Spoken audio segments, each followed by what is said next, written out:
Stevie Nicks' debut album, Belladonna, isn't just a debut album, it's a rock landmark moment for me. Now, today on the Vinyl Narrative, we're going to be doing a shootout against two modern reissues of this classic album. In one corner, we have the Vinyl Me Please Record of the Month Essentials Edition, and in the other corner, we have the Rhino High Fidelity series reissue, and this is probably the most recent reissue of this classic album. We'll be taking a look at the packaging, the pressing itself, the mastering, and then how it sounds on, at least how it sounds on my turntable. So if you're considering picking up either one of these and it's on your want list, stick around because I will tell you the one that I think just edges it. So Belladonna was released originally back in July 1981, and it was around the time of Fleetwood Mac's Tusk. And some of the songs that are on Belladonna were actually written for Tusk in mind, or at least they had that kind of vibe in mind for that album, but Stevie held them back, and in hindsight it was probably the right move, because instead of adding some of these songs to Tusk's already complex double album, they became almost the spine of a very focused and cohesive solo record. And this album was produced by Jimmy Iovine, one of the biggest producers in probably in Los Angeles at the time, and it was recorded in studios Sound City, which is just a classic studio, well renowned for Fleetwood Mac albums and so many other countless great classic albums have been recorded at Sound City, as well as the Village Recorder, which is another fantastic studio. But both those studios gave this album that kind of warm and polished rock sound that I think we're very familiar with in terms of that Fleetwood Mac sound, if you will, and also a bit of that kind of Tom Petty edge in there as well. But on Stevie's records, you had all of that kind of polished rock sound that she carried over from Fleetwood Mac, but then you also had the thing that makes Stevie Stevie, which is that kind of mystical edge. And what really kind of elevates Belladonna is the songwriting at the end of the day. You've got tracks like Edge of 17, which just became an instant classic. And that guitar intro, that kind of palm muted guitar intro, is just an absolute classic intro to a rock song that I think everyone will be very familiar with, young or old. And then you've got tracks like Leather and Lace, which is a duet with Don Henley of Eagles fame, and that just climbed the charts at the time. And of course, you've got the absolute monster hit that was Stop Dragging My Heart Around, which was it was co-written, of course, with Tom Petty. And performed with the Heartbreakers. They almost kind of formed the backing band for Stevie on this album. And that track, Stop Dragging My Heart Around, actually gave Stevie her first solo top 10 hit. Of course, she'd had many hits with Fleetwood Mac already, but that was the track that did it for her out on her own. The record itself, Belladonna, hit number 1 on the Billboard 200 and went multi-platinum, proving that Stevie just wasn't, she wasn't just Fleetwood Mac's front woman. She could actually be a solo star in her own right. And critics, they kind of praised the album's kind of mix of almost vulnerability, but also the side that had the strength as well, with Rolling Stone later calling it one of the most essential albums of the 1980s. And I very much agree with them. It is an essential record that you should have in your record collection.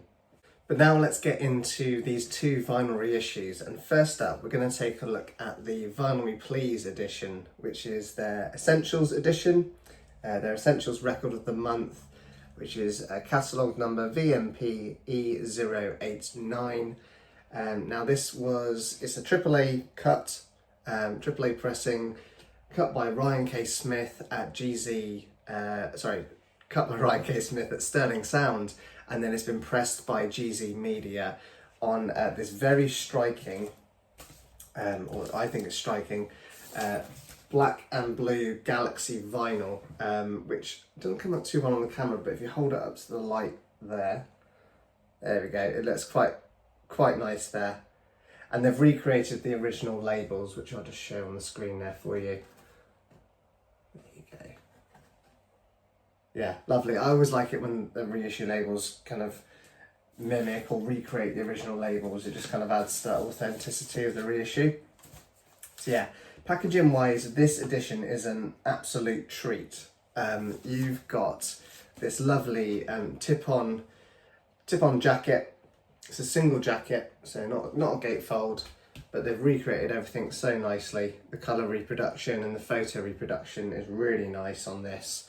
And you've also got the kind of silver foiled effect on the text, and then especially on the back as well, you've got the come in out of the darkness.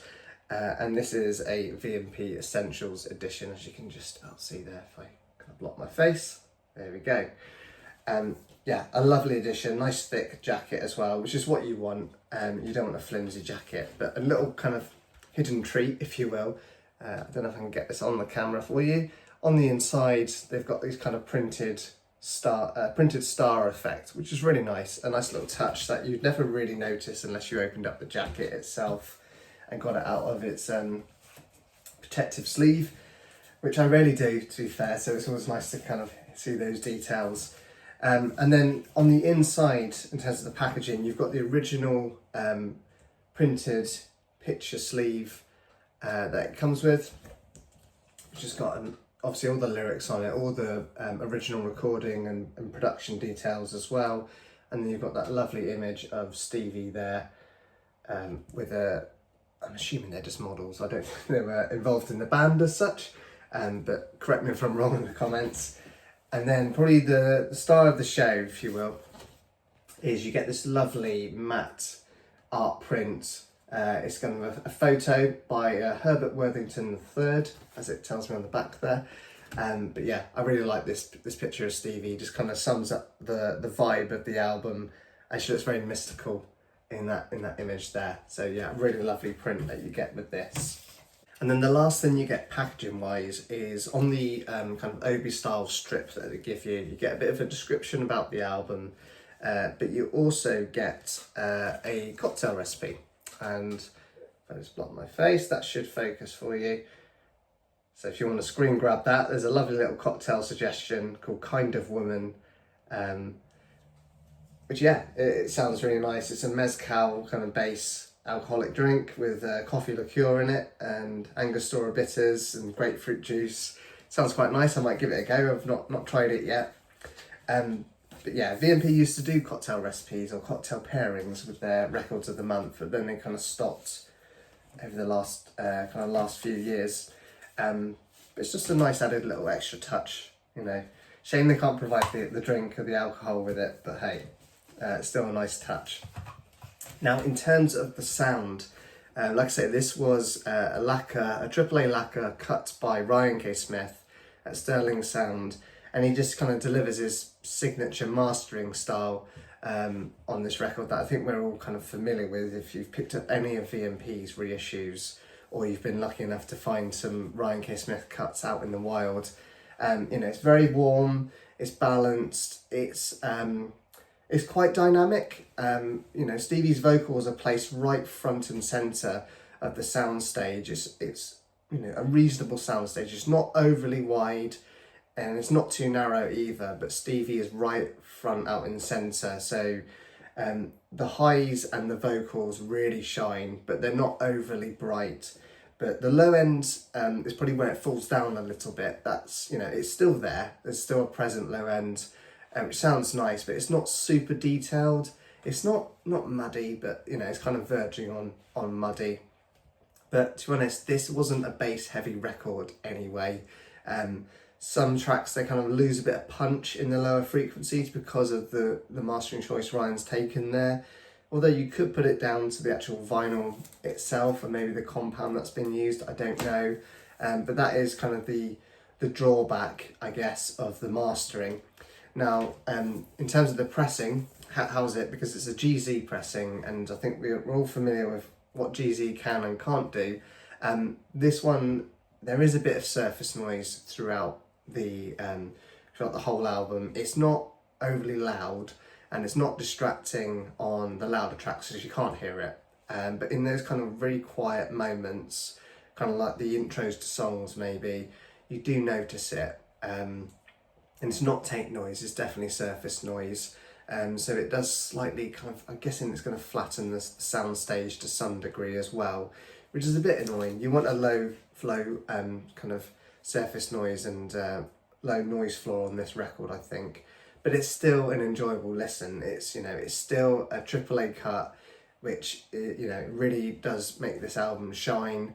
And, you know, for me, I think the collectible packaging of this record is just what absolutely sells this edition for me. It's definitely a strong option for big fans of Stevie Nicks. Now on the other side we have the Rhino High Fidelity pressing. Now this was recently reissued, recently.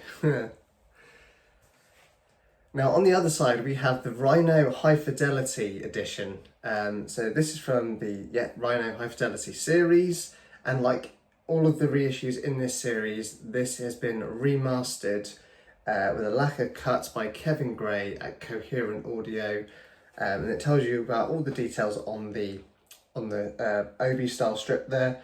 So you've got the 180 gram vinyl, which is just a black vinyl, cut from the original analog tapes by Kevin Gray at Coherent, and it's pressed at optimal media, and this is in a heavy gatefold jacket, and it includes some exclusive inserts with liner notes, and it's a numbered edition, this version. So I know Rhino will sometimes do unnumbered after they've sold out their initial numbered run. That's my number. There you go. Doesn't matter at all, but it's out of 5,000, the initial run, and then they're likely, when this sells out, they'll probably do a repress anyway. But I think the main draws here is it's Kevin Gray, and I think, you know, I'm a big fan of his mastering.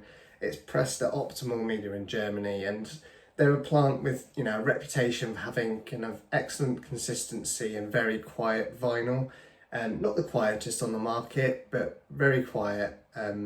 Although QC at Optimal over the last probably 3 years or so has been hit and miss, but I got very lucky with this. This one is in perfect condition. There's no flaws with it in terms of the vinyl, so very happy about that.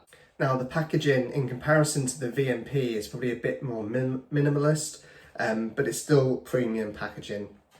So this is a heavy gatefold Stoughton style tip-on jacket, and this, as I say, it's a gatefold edition with some lovely images of Stevie there in the inner of the gatefold, and you've got the reproduction of the back sleeve there on the back, which is just exactly the same as the VMP. There's no real difference between the two in terms of photo reproduction. They're both excellent. There's no silver foiling on this at all. It's a glossy finish on this sleeve, so I think they've gone with that rather than spending the money on the kind of silver foil lettering, which I've not seen from any of the High Fidelity issues anyway, so it's just something they don't do. Now the inside, or the inners that come with it, is you get the lovely reproduction of the master tapes in this booklet.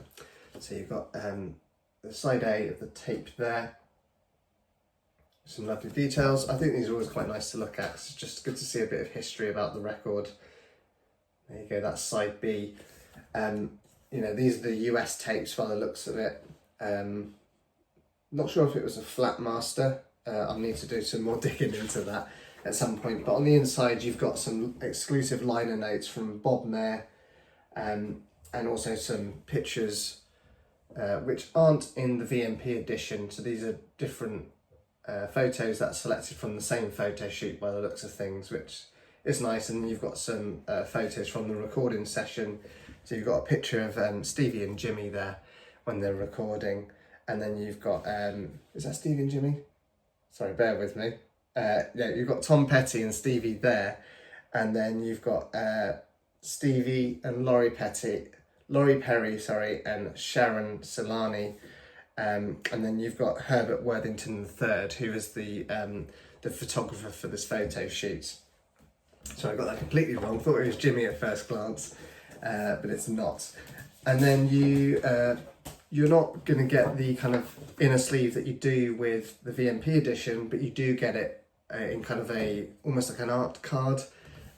So it's quite nice. It's still faithfully reproduced, just a different quality in terms of this is a matte art card finish rather than a reproduction of the sleeve. It's not, you can't open it or anything. That's what you get. So it's kind of minimalist in comparison to the VMP, but it's still very premium. You still get a lot for your money there. And then obviously with the vinyl, as I said, it is a black vinyl pressed to optimal, and you've got different labels on this. So with the Rhino High Fidelity series, they don't recreate the original label. They've gone with their own kind of, flip that right off here, the own kind of custom label of the High Fidelity series, which is still nice because you still get the kind of typeface of the album and the artist's name in there, but then the rest of it is kind of their own custom design, which it's nice to look at. But yeah, I prefer the original labels. I'd like it if they did that, but I understand why they're kind of doing their own thing with the labels. It sets it apart from all the other reissues that may or may not come out, which is still cool. But you know, where this edition really wins, and is why I would probably recommend picking this up if you do see it, is in the sound of the record. So this pressing has an impressively wide soundstage, especially on my system. It's got kind of clear instrument separation, which is what you want from a kind of 80s rock record. And the low end is tighter and more controlled than the VMP. I think Kevin Gray is he's kind of synonymous with doing that on his low end mastering. He's very good at that. And it just, you know, the bass on this record, like I said, there's not a lot of it there to begin with, but Kevin has worked some wonders, and he's found something in the original tape and managed to add to it. And it just provides this kind of strong foundation for the band to sit on top of, if you will. The highs are smooth and defined. It's, you know, it never strays into that kind of shrill or harshness. And the mid-range is probably where it shines the most. Now, Stevie's vocals, as I said, on the VMP edition, they're very right out in front and centre. On this edition, they don't feel so isolated. They're kind of in with the mix and in with the mix of the band, which is what you want, I think, from a rock record. You want it to feel like it's the band playing together and not all recorded separately. And it almost does feel like you're listening to the band recording the session in front of you in the studio. I know that's a bit of a cliche to say, that it feels like they're playing in the room with you, but it feels like you're actually sat in the control room listening to the playback. It sounds excellent. And it's just, you know, I think her vocals are still there, they're still very present, but they're just woven nicely into the mix of the music as well. Now, because of those mastering choices by Kevin, there are some tracks that really, really stand out in comparison to the VMP edition, and those are tracks like Belladonna, the introduction track to this record, How Still My Love, and Edge of 17. They just really stand out to me. You get, you know, the dynamics, you get the space, and you get that kind of low noise, you know, that low noise floor that you get with an optimal pressing. It just really allows those kind of quieter passages on this record to breathe. So for pure sonics wise, I think this is the one that feels closest to being like an audiophile pressing. I don't think you're going to get better than this. I'm sure there will be more reissues of this record because, you know, loads of labels seem to like competing with each other and trying to get the best version possible, or at least put their own stamp on things, but I don't think anyone's going to top this. I think price point wise, you know, this is like $39.95 dollars. So it works out when you get it in the UK, it's about £46 or so after delivery if you get in from Rhino direct. You know, at that price point, I don't think you're going to get anything better. VMP got close, but I think Rhino have just you know, kind of nailed that price point. So which one should you go for? And now I think, you know, the VMP edition, excellent edition, you know, is a probably more visually striking package. And you've got the kind of lovely tip-on jacket with the silver foiling, and a lovely kind of, you can't see it too well in that sleeve, but lovely blue and black Galaxy vinyl, which is just gorgeous. And you've you've got all those extras with it as well, which just I think makes it a really nice fans collectible. At the end of the day, the mastering's warm, it's enjoyable. It's just the kind of pressing quality that maybe lets it down a little, but I would grab this over the OG pressing, I'm sure, because are you going to find that in a super clean edition or super clean condition? Sorry, you're probably not going to, are you? So I would go for this over that. If money is tight, definitely go for this edition. Whereas you've got the Rhino High Fidelity, this is almost like a masterclass in sound. Kevin Gray's cut just brings the depth, the separation that you want, and also the liveliness of the band, which I think just edges it out over the VMP edition. It's quieter, it's cleaner, and it feels like you're in the room with the band. And that's what I'm into, that's what I'm looking for with an audiophile release. So if you're a hardcore Stevie Nicks fan, I would say the VMP is probably the one to go for if you value presentation of a record and you like the way it looks and you're not too fussed about the mastering and getting down into the nitty gritty of the sonics, go for that edition. But if you want the kind of best listening experience, I'd say the Rhino High Fidelity takes the crown in this shootout. But either way, Belladonna, it remains a timeless classic rock record, and I think both editions do it absolute justice to one of the best solo rock debuts in history. So, which version would you pick up? Let me know in the comments, because I'd love to know your take. Do you already have both these editions? Have you done your own shootout and is one of them out the door, or are you going to keep both for a different vibe? Let me know in the comments. But if you've enjoyed this shootout, please take some time to like and subscribe to my channel, The Vinyl Narrative. And if you want to stay tuned for future updates, hit the bell so you don't miss a thing. Thank you very much for watching, and until next time, happy spinning these classic albums.